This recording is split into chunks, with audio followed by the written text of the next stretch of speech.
Hello, everybody, and welcome back to the Chorus Effect.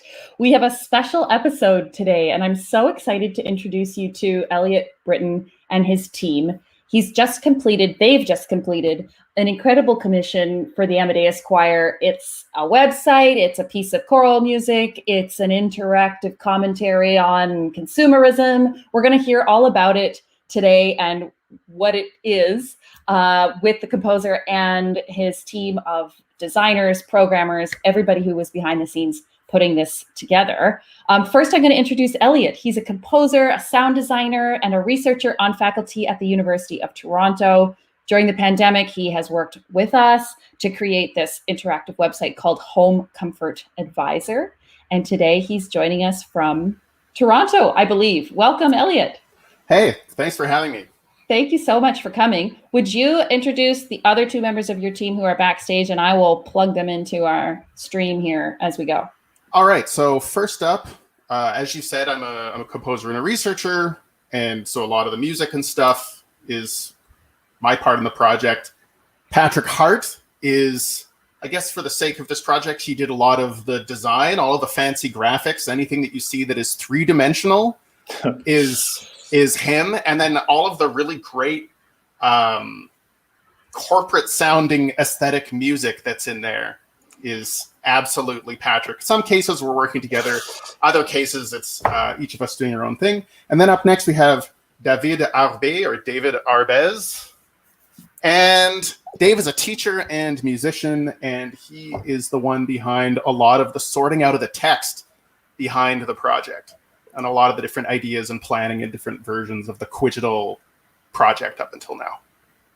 Awesome. Welcome to all three of you. Thank you so much for making the time today. Just a note, as usually I'm able to label our names here, but in case you missed it, it's Eliot right here. Eliot, Dave, and Patrick down there. This is very difficult. That's Patrick down there in the corner.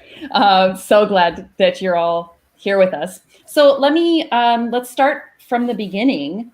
Eliot, when I called you and said, we want to do something a little bit different than the typical virtual choir project, how can we make a project that uses choral music and digital media?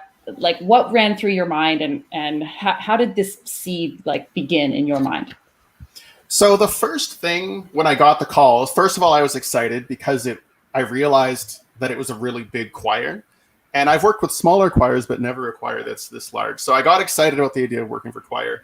And then I kind of thought about the challenges of doing something online, because a lot of the discussions we had to do with stuff that could work online, stuff that could also exist in person.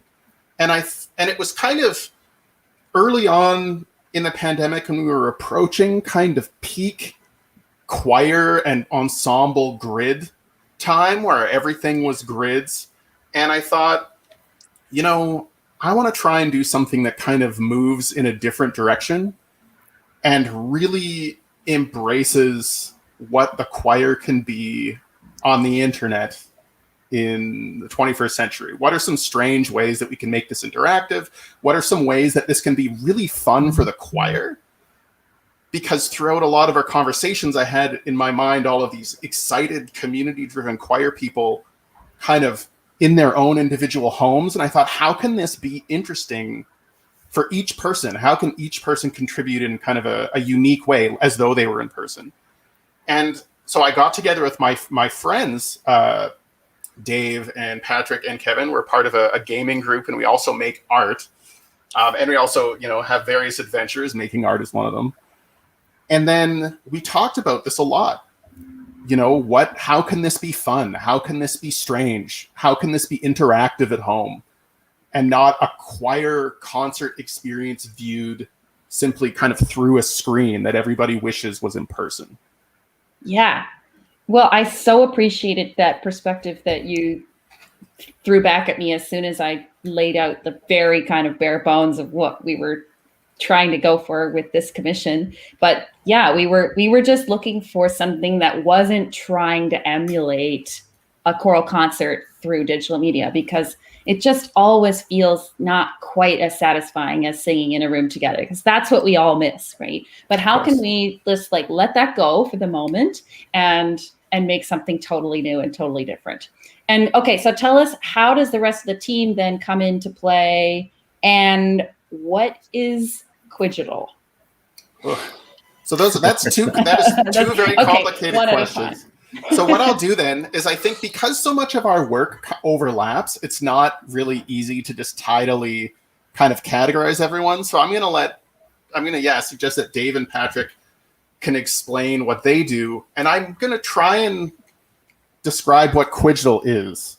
So Quigital is sort of a fictitious brand that we created as a device to frame contemporary music in different ways.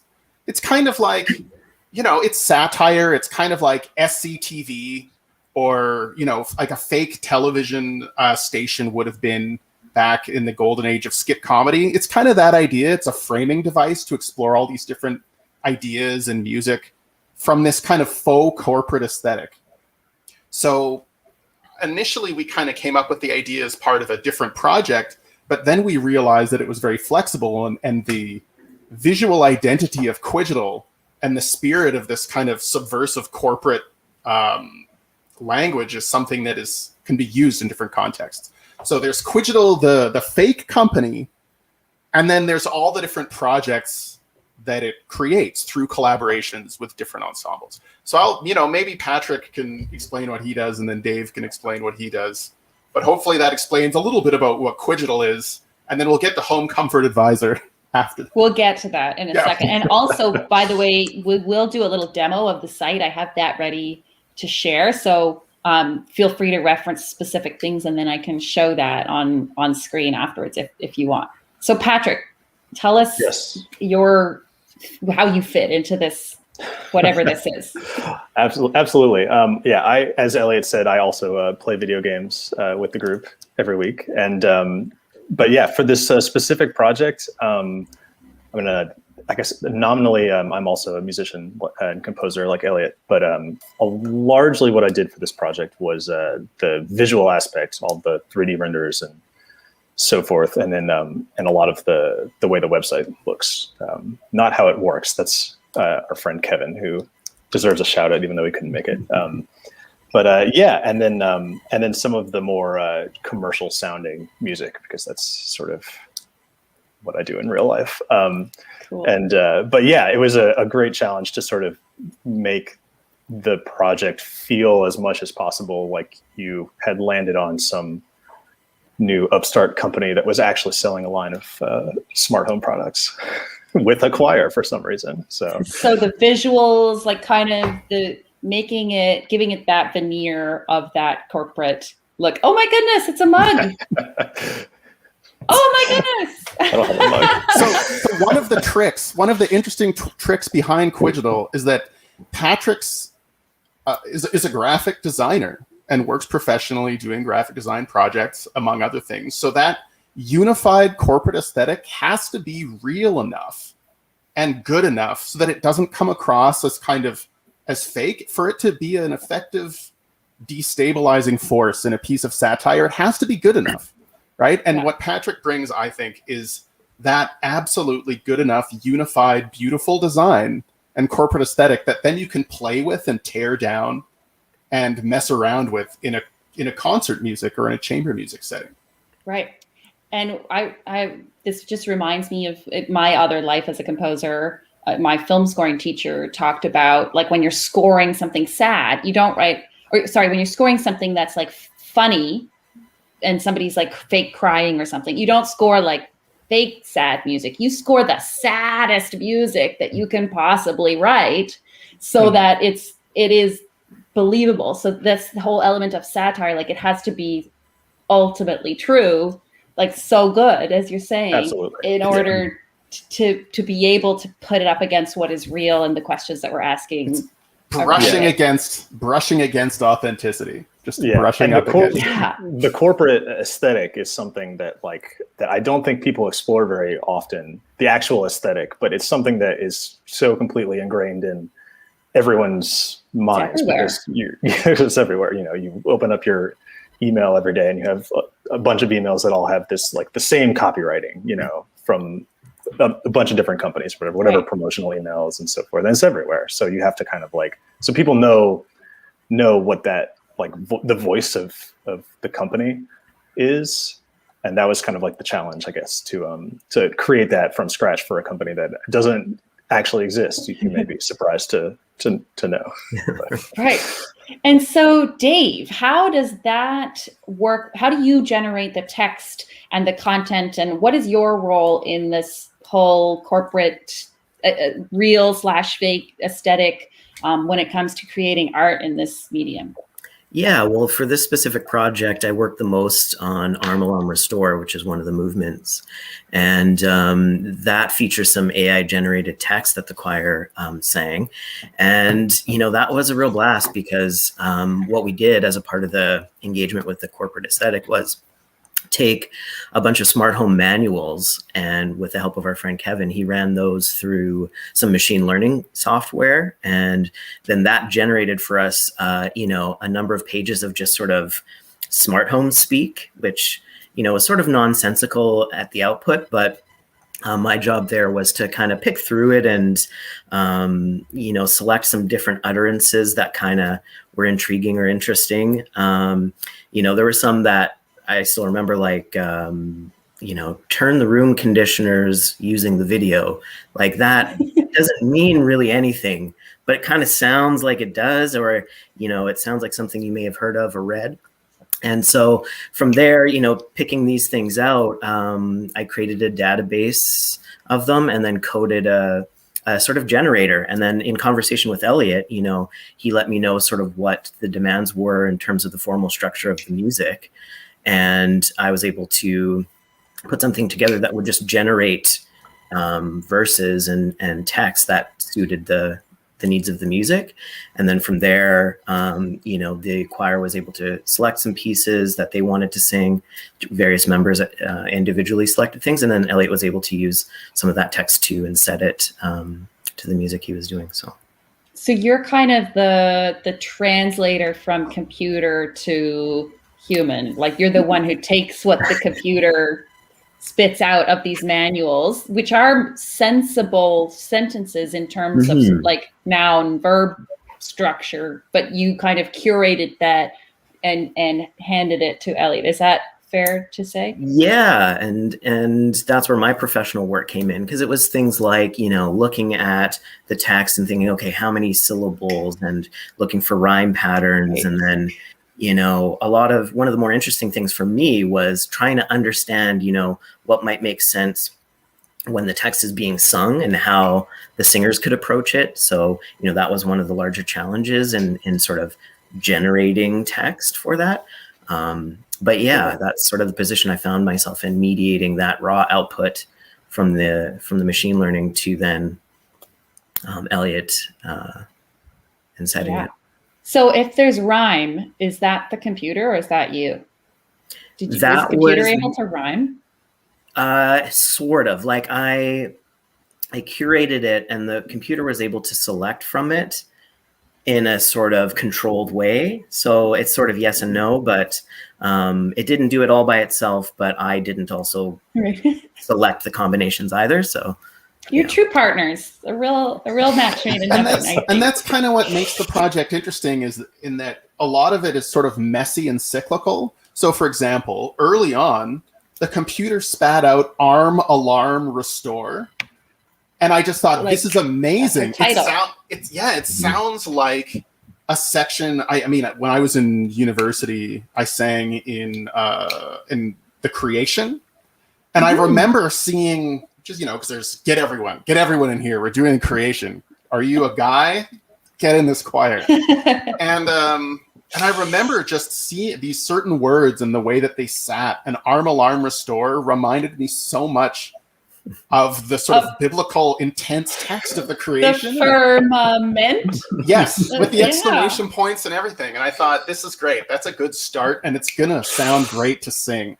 That's such an interesting parallel, because Haydn's Creation was probably written in German, rather written in English, then translated to German. And then the text that we now sing in English is like a translation of a translation, and we don't have the original English. And so it has all of these weird scansion things. I'd actually thought of that before. I had no idea it was an inspiration of yours. But yeah, I have the score sitting on my desk because I would sort of look for dramatic and funny ways of breaking up, and also kind of making it lofty, finding ways to select text and get the computer to create loftier and then also very domestic speak is part of what makes the project weird and fun. So I suppose at the heart of all of this, the Quigital AI stuff is largely machine learning. And what is Quigital AI as this theatrical thing that is important as a character within the story is one thing. And then the carefully curated combination of machine learning and then curation by people in sort of a cyclical loop is what makes it good. Because I don't want to do a project where you hit go and then it spits out a bunch of stuff that's not really that great. Right. I want to work with my friends and have a computer as part of the team to make material that sounds really cool and is meaningful. Because there were a lot of times where I thought, where the computer would create something that just felt really meaningful because it felt like it was picking up on the anxiety of everybody being trapped at home and kind of struggling with all of these different objects. Because one of the other things that I don't think Dave mentioned is that our chat logs for the last 7 years were also fed into the smart home manual text. So because of that, there's a bit of us that was in it that was sort of being added to it and producing more material. So even though I don't know if it's true, really, because of the curation step, I definitely was looking for material that kind of captured a little bit of that anxiety about being stuck in a space.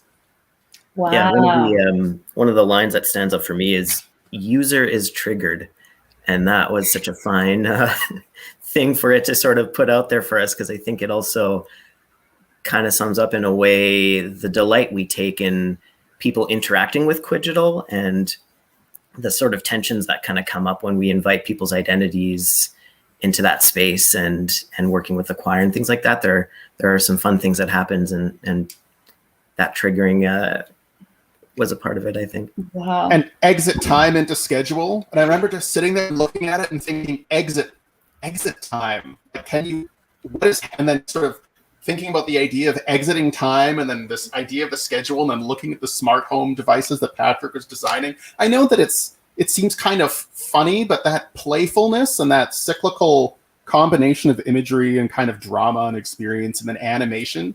The funny thing is that as it started spinning up, it started to snowball. And the more permission I got from you to take it into a crazier and crazier area, then I would come back to the team and ask them if things were possible. And then we would set kind of, this is the threshold of possibility. And it just kept getting more and more interesting, because I think what I realized through this project is that we had to commit and go way beyond something that was, advisable and normal to create something that was kind of interesting in the end. It had to be, fully committed to this idea of a corporate aesthetic choir piece on the internet.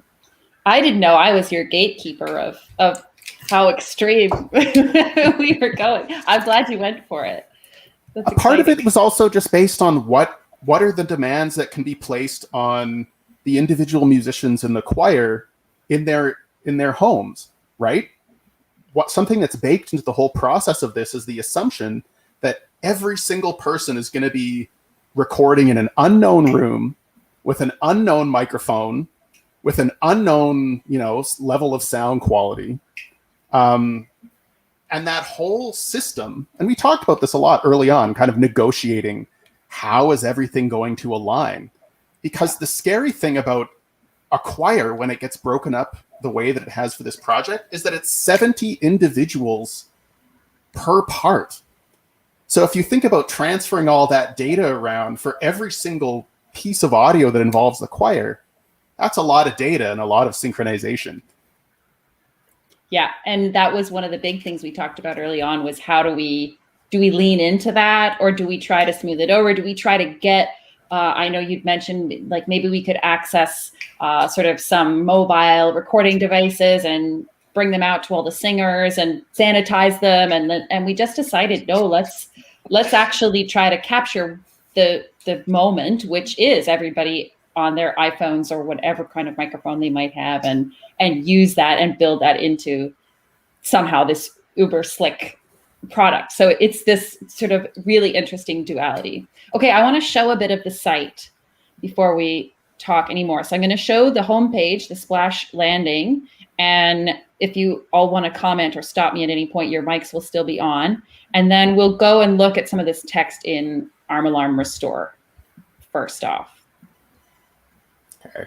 You might need to hit Alt F5 to get the most recent version, because we updated it a little bit recently. I think if I have Roman numerals in front of the movements, then you're good. You're golden. All right. You're good to go. Here we go.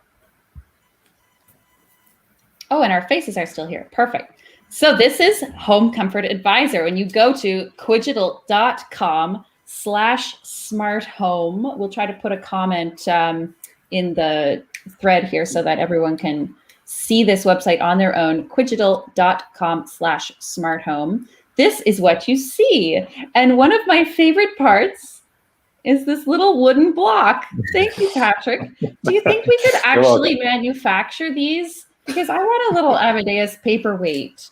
Probably so. They're although it may not be physically possible if there's that floating piece of wood in the middle. I don't know. It might be an Escherian kind of. I think we could do like a. I didn't even think of that. That's true. That's just completely floating there. I love it. It could be a little engraving. I think that'd be fine. I love it. So welcome to quigital.com. We have 4 movements of this online choral work, and each of these quadrants is your portal into one of the movements. So we've been talking about Arm Alarm Restore and this AI generated, human curated text. So let's go have a look at Arm Alarm. The digital panic room. When the computer came up with that term, I just kind of thought, oh my God, I feel like that's how everyone is feeling right now. The computer came up with that? Yeah. What is the status of your digital panic room? And then I just, write that down. Oh my goodness. So we press go here on this big green button. Can you hear that? Yeah. Yeah.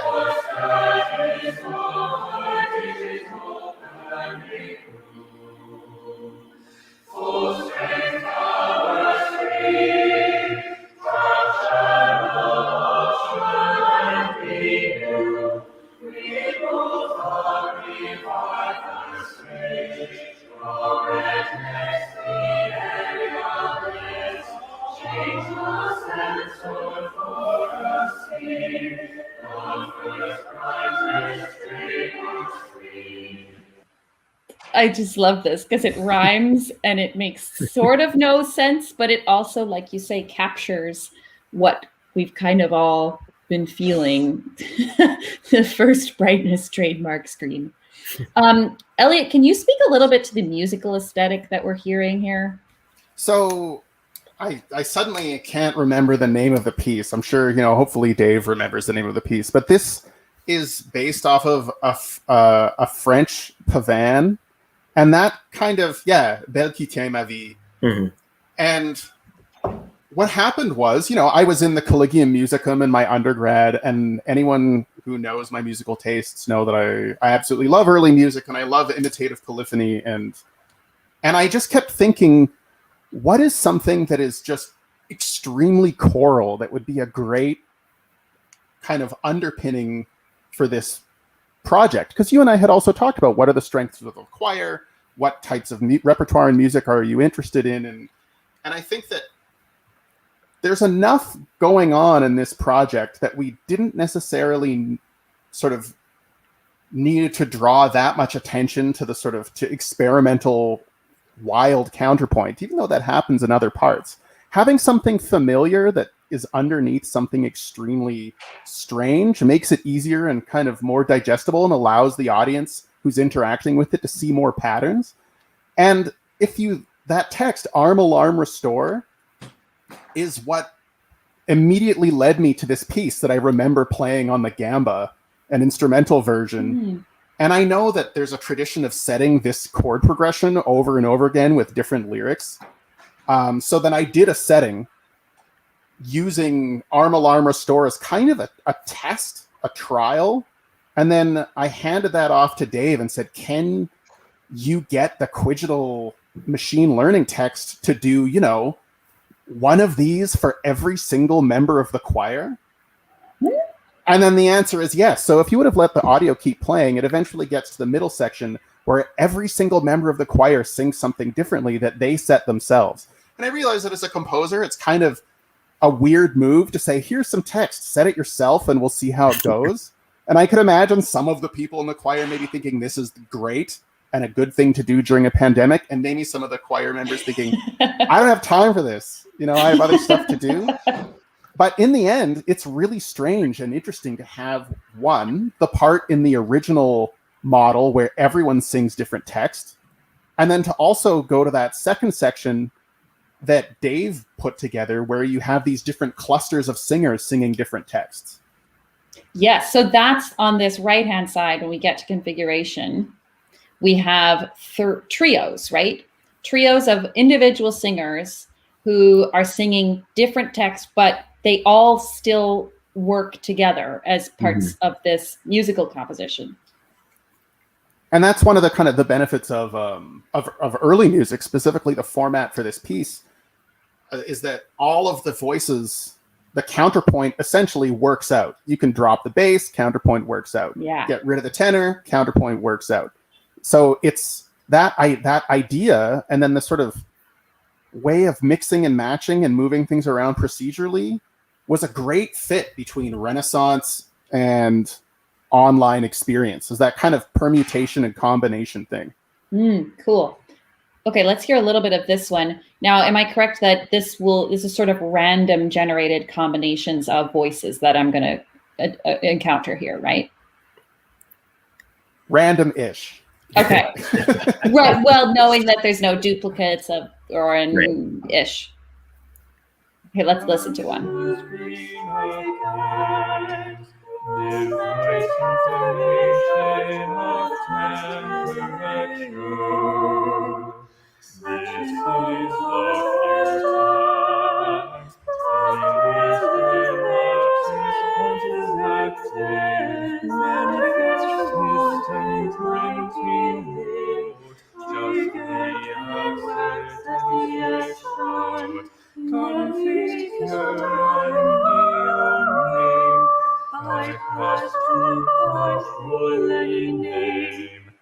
And I love how the last lines then match for those two. Okay, now if we do another one, I won't play the whole thing, but we'll get a whole new... Oh, see next model.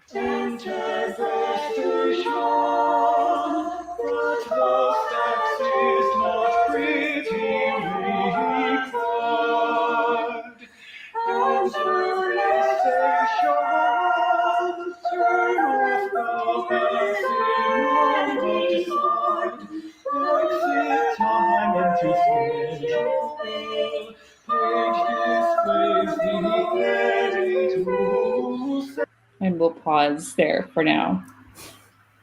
So much fun. You can click this button as many times as you want, and we get so many combinations of various voices from the Amadeus Choir singing their own setting of AI text that all magically works together. I just love it.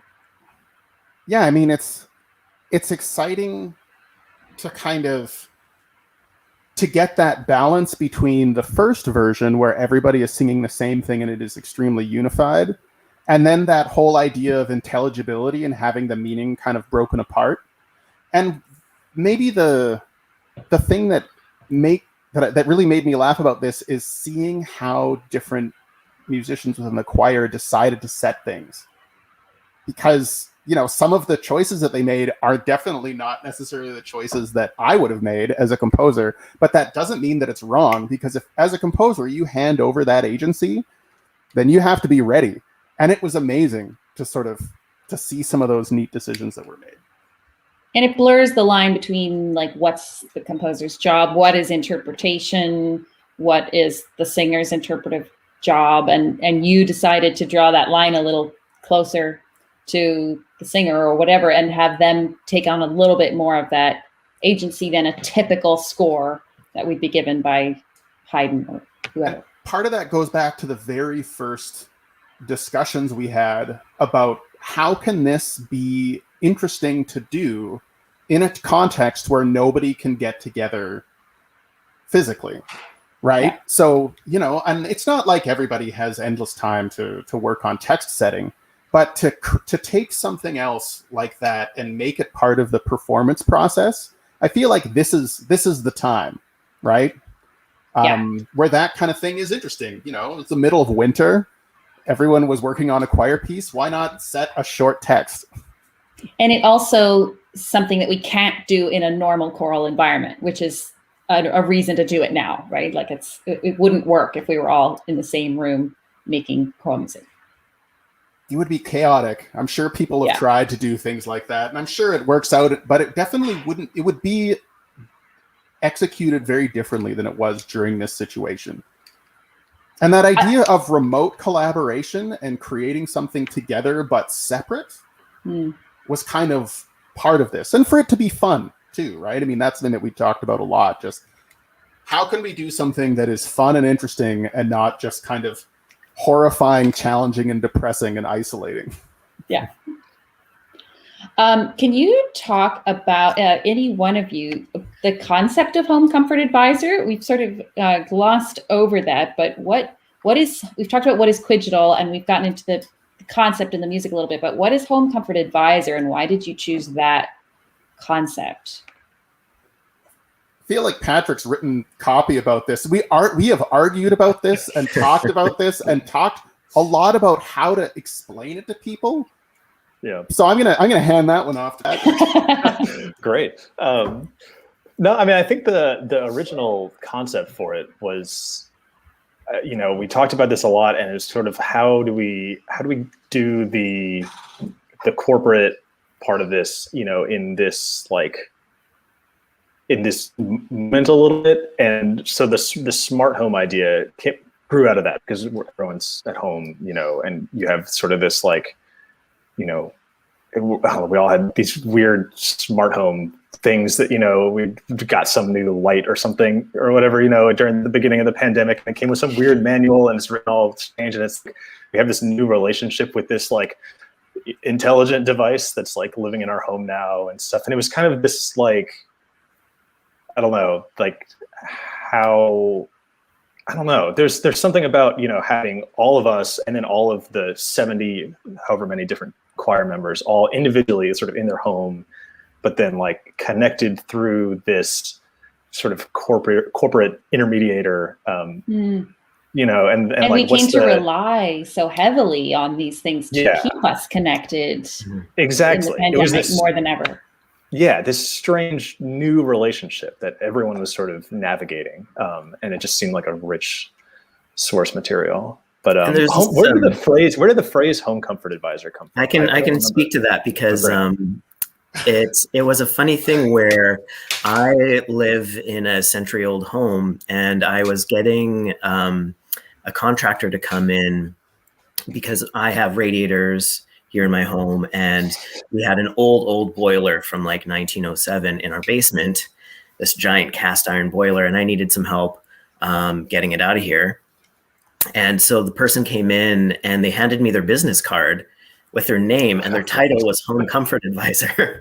And so I shared this with the guys. I'm like, this is the strangest thing ever. And so that's kind of where the name came from. And to the smart things devices,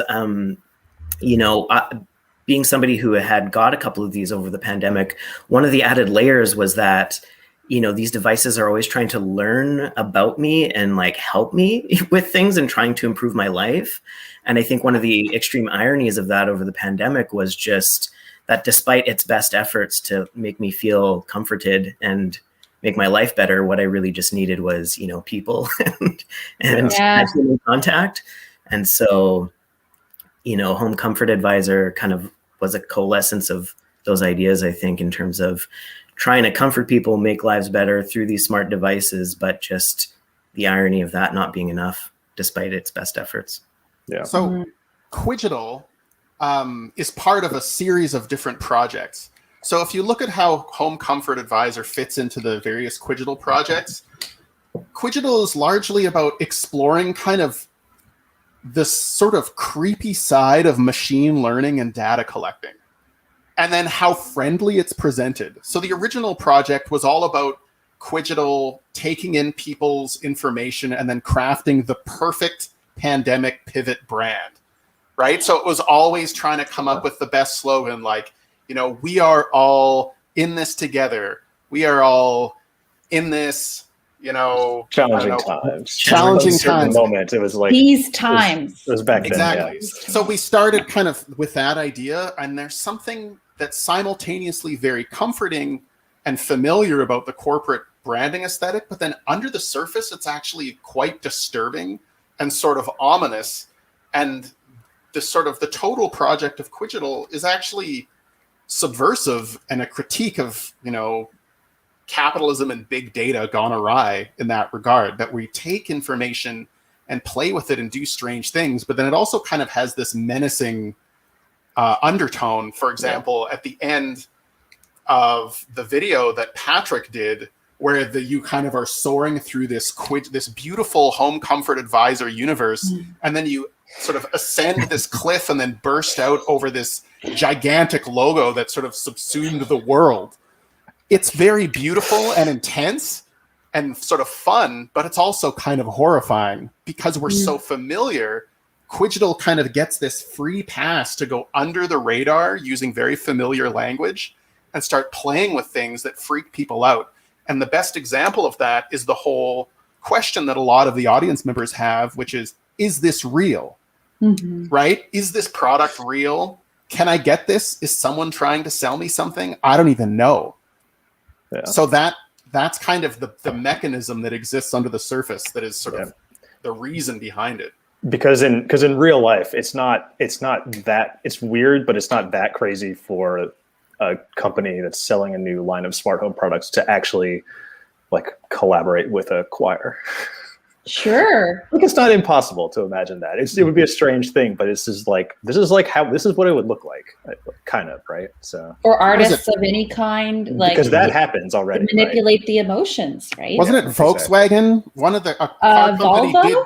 Volvo did that famous choir collaboration where they did a sound design of cars driving and rain with this contemporary choir doing all of the Foley for the commercial. I remember them tapping their teeth with their fingernails and all kinds of crazy things. Making really cool sounds, and it went totally viral. Of course. And I don't know if it sold cars, but I came across it. I bet it sold cars. Yeah. But the creepy thing is that at some level, it cultivates familiarity and goodwill with the brand. Yeah.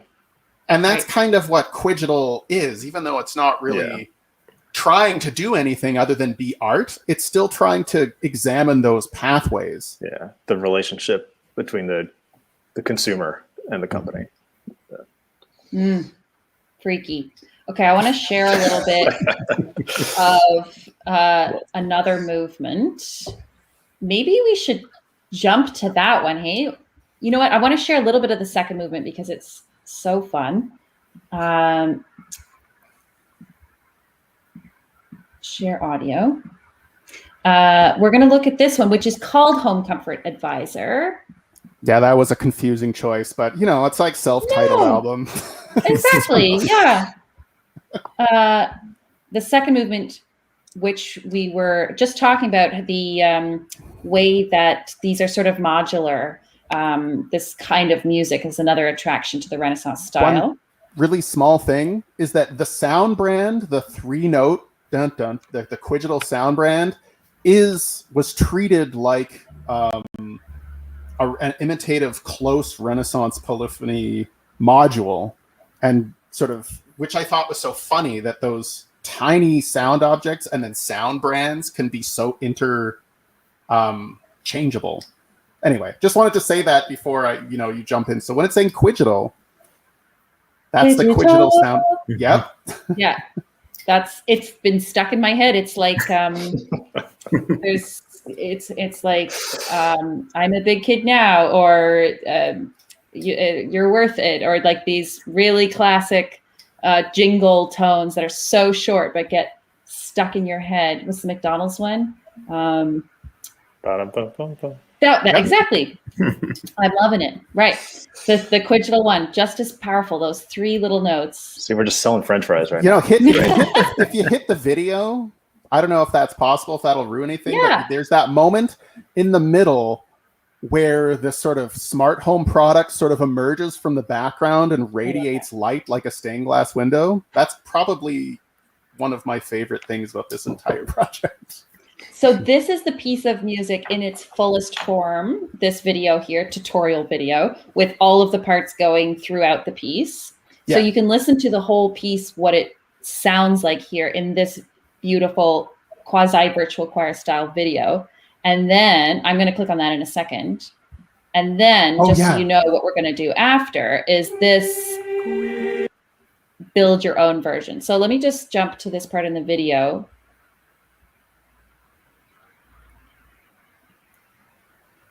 I think it comes in. It's like people are walking on because everyone gave me different video lengths. That's why it comes in like this. I love that though.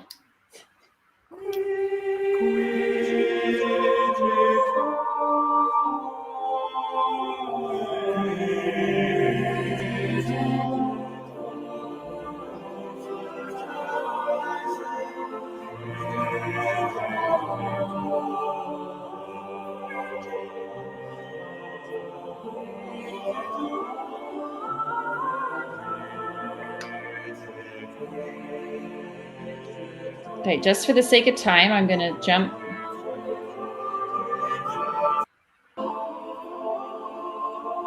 You can see the light blinking on the left, getting ready.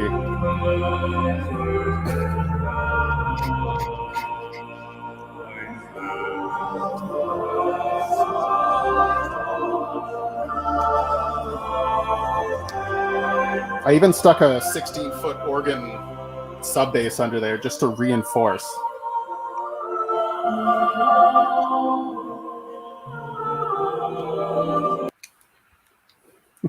It's so beautiful. Like it sweeps you away. But that's that idea of I went all out with every shred of Renaissance polyphony power that I had. And that's that kind of skirting authenticity thing, right? Mm-hmm. It's not, if it wasn't beautiful, then it wouldn't work. Okay, this is one of the most fun things on the site. I could totally agree. We can start and stop.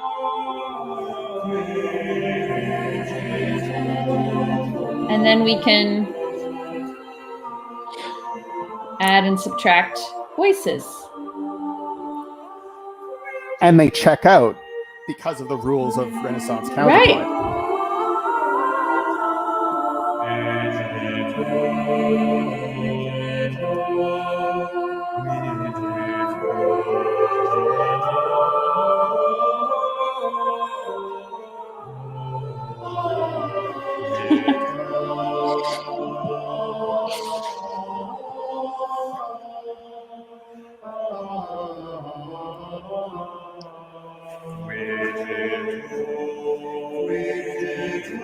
And I could play with this all day because there's literally an infinite number of ways to listen to this piece.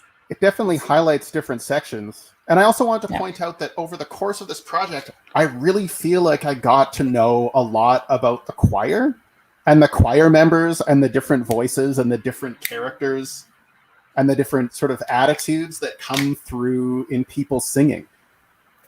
And it's just was really fun.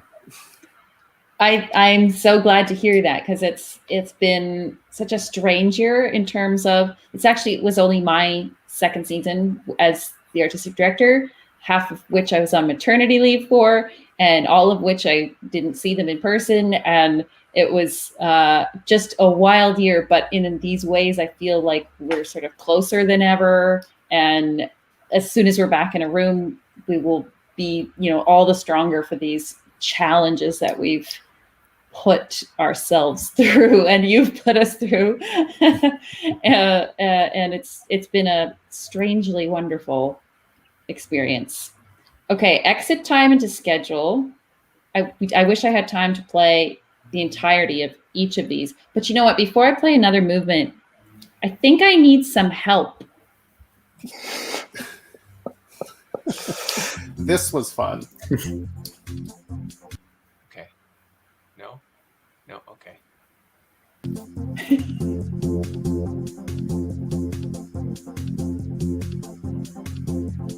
Where? No, it's covered. Can you hear me now? Can you hear me now? No. Oh, no, you're back. You're back. I can see you. No. Oh, I can see. No. Okay, that's good. That's good. Can you? Is your microphone on? Well, check. No, is it? Oh, wait. I'm not. Mine's not plugged in. Sorry. I haven't seen this one. That was me. I think. Okay, the rest of the class is frozen now, guys. Oh, this is giving me anxiety. Cameras on if we're gonna do a class. You have to turn the cameras on. Okay, are you frozen at the back or? Okay, next. I think you're muted. You are muted. I can. And this goes on and on. Yeah, take it off mute. Oh. This was the choir really just knocked this one out of the park. Can you hear me? This is terrific. I'm muted. Hear you. Sure what the part. Like, so this is one of those ones that was absolutely a risk on both sides, right? Because on our end, we were kind of trying to figure out how could we capture this specific aspect of connection and disconnection, and then and what are some materials that the choir could send? Because this is one of the things that actually came quite early. Yeah. And we weren't always sure, at least I definitely wasn't sure, how the materials were going to be used. And we had to kind of see how it was, see the different jobs that people did, and then integrate it, in this case, into that kind of faux website Customer support. Yeah, customer support. I love it. And I love how you've titled it the fifth movement of the piece, because it really is, I think, so integral to the site, and it's so funny. And it hits very close to home, which makes it even more, because even just setting up for this, we were having the whole, can you hear me? Is my microphone on? It's so it's true. Strange. And I feel like way later when people look at that, there's going to be some aspect of this experience that is kind of captured there in a fun way. It'll feel like this time. Mm-hmm. It is so emblematic. It will bring up those feelings of anxiety, 20 years from now when somebody watches that video. It would be pandemic. It's the teacher one where they talk about someone in the back of the room not paying attention. That one just makes my heart drop, because I think, oh my God. And it has to be, it's funny, but so true. This is the third movement. Okay, so this one was where the choir was each given different texts, and they just had to speak rhythmically. And then all of that was fed into a bunch of vocoders and then passed through a huge chord progression. And then it kind of took all of that different speech rhythm and speech pattern of everybody's decisions, then kind of stacked it up. And then some people's just became solos because they were just so interesting sounding. Stu and Allison. Stu Baudouin as ominous voice of the future. Tina Baudouin as melancholy robot voice. And Allison Roy as corporate neutral. Yes. My favorite. Let's just listen to a little bit of this. This is a piece start to finish that I would encourage our listeners to check out on your own. The next compartment on your sensor. The status of the smart plug. Site giver time to Quigital. Operating options. Exit time to connect the compartment. Outside of the system. Connected. Connected by your sensor. Time into schedule. Input users from United Process. Indoor users from United Process. Add a unit test with activation of process. Find the process already. Hide camera side critical. I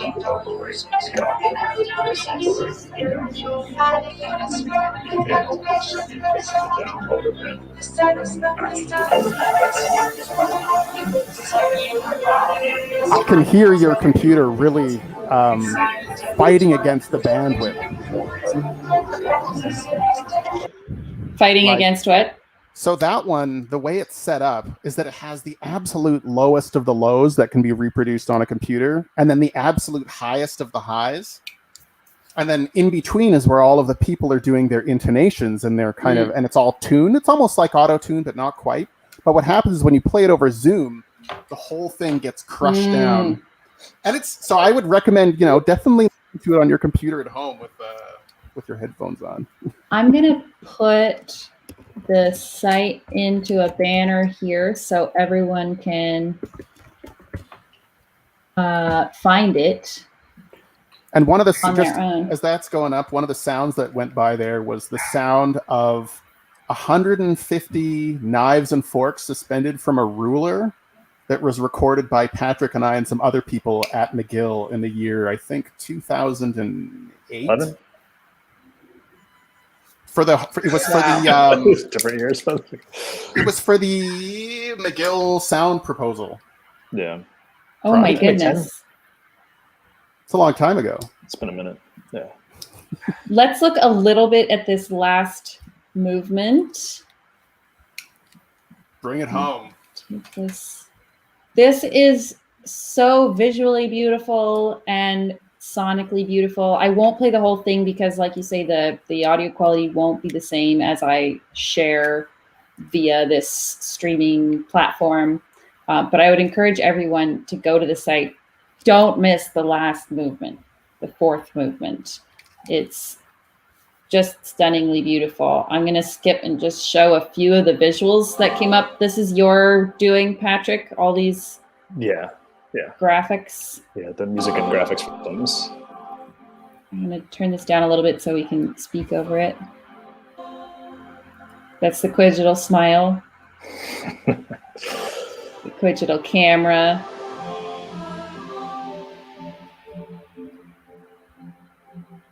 Sort of drifting through the Quigiverse. I always felt like this represented all of the individual people connecting from their various homes. I don't know if that's true, but that's how I interpret it. I like it.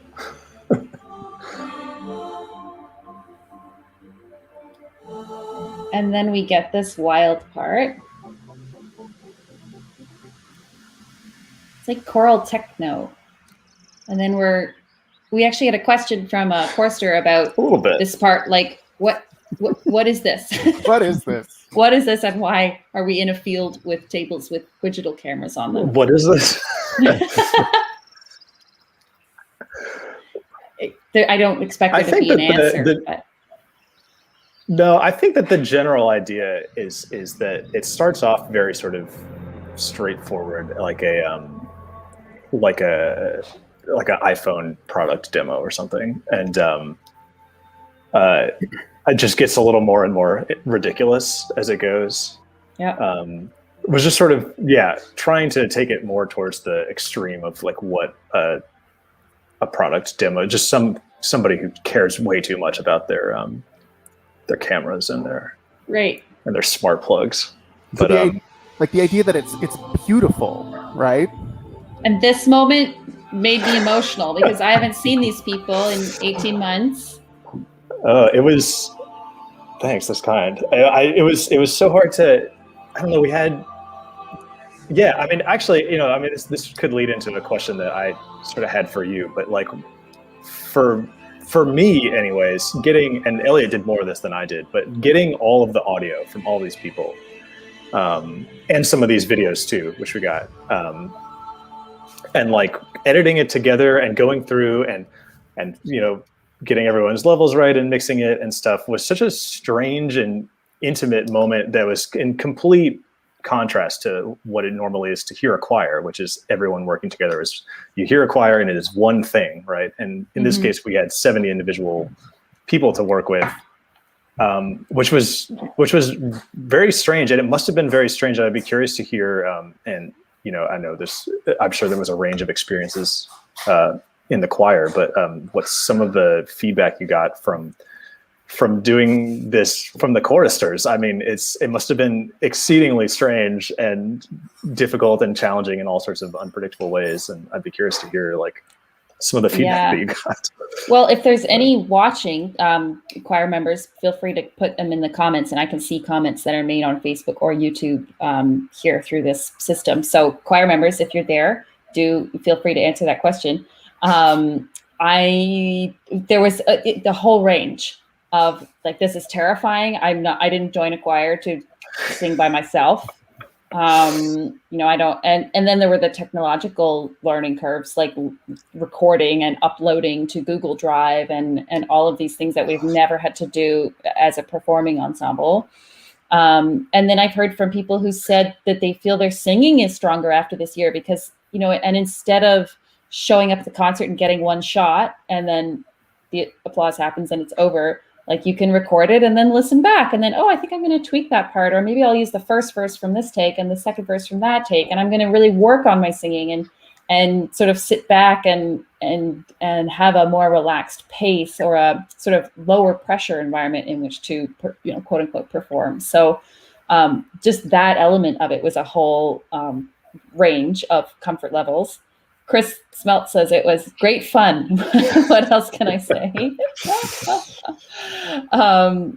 Jane says, I wish everyone could hear this interview, so we'll make sure to share this with our whole audience. As a chorister recording bits in isolation, it was hard to know where it was going or what the finished product would be like.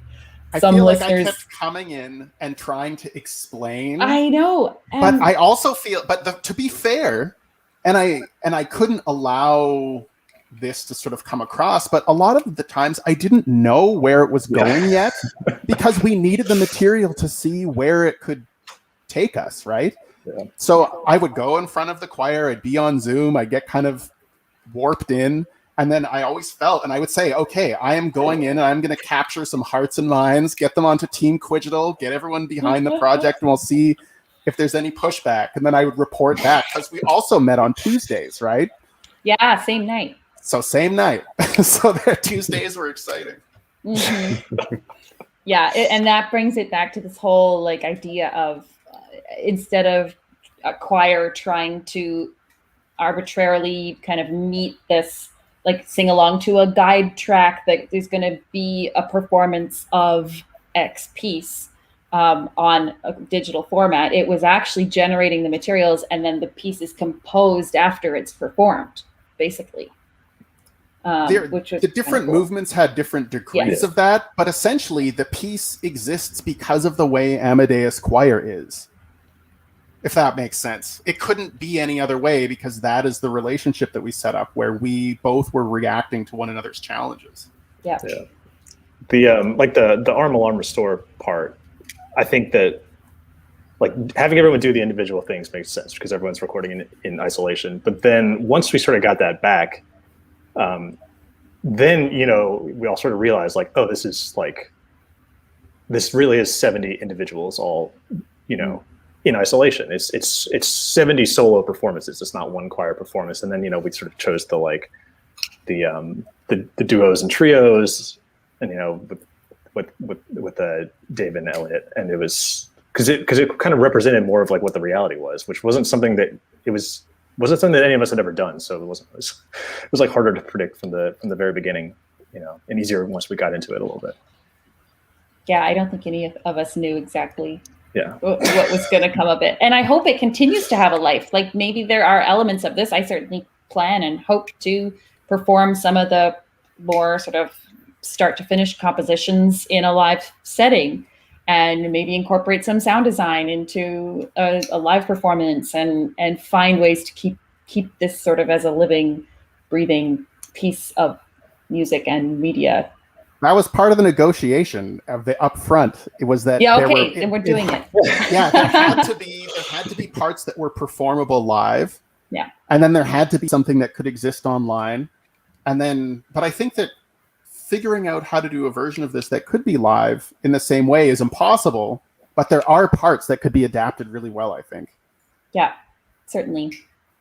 Well, it's been such a pleasure to talk to all of you today. So enlightening. Thank you for your incredible work. I've never seen anything like this or heard anything like it. And you're so creative and collaborative. And it's just been an absolute pleasure to be working on this project with you. And I hope we continue to, like we say, keep it alive, keep it, commenting and interacting online with real people and with computer collaborators. It's been a blast. Thanks for having us. Yeah, thanks a lot. Yeah, thank you. Thank you all. Take care.